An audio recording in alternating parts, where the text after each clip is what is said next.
અને રાજ્યમાં વિકાસ કાર્યોની ધીમી ગતિ પર ભાજપના વધુ એક ધારાસભ્યનો આક્રોશ જોવા મળ્યો। જૂનાગઢમાં મંથર ગતિએ ચાલતા વિકાસ કાર્યોને લઈને ધારાસભ્ય સંજય કોરડિયાનો આક્રોશ।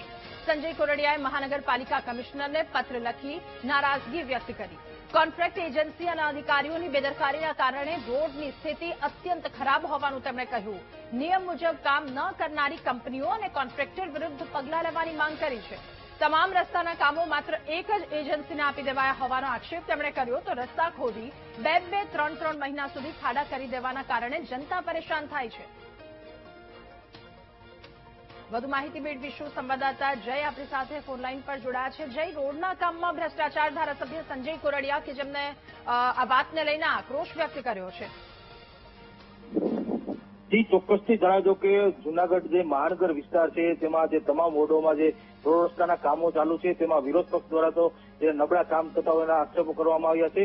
છતાં આજે જે ધારાસભ્ય છે સંજય કોરડિયા જૂનાગઢના, તેણે પણ જે આક્ષેપો કર્યા છે અને આ જે કામમાં ભ્રષ્ટાચાર થતા હોવાના જે કમિશનરને પત્ર લખવામાં આવ્યો છે, ધીમી ગતિએ જે કામ ચાલુ છે તેને લઈ નારાજગી વ્યક્ત કરવામાં આવી છે। લાંબા સમયથી આ એજન્સી અને અધિકારીઓની બેદરકારી કારણે જે રોડની સ્થિતિ અત્યંત ખરાબ હોવાના પણ આક્ષેપો કરવામાં આવ્યા છે।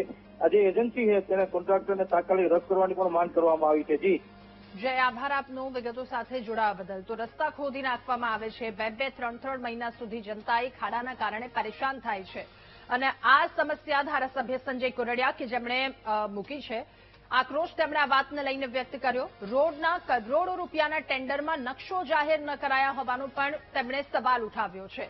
નકશા વગરની કામની પદ્ધતિ કેવી રીતે નક્કી થાય તેને લઈને કમિશનર પાસે જવાબ માંગ્યો।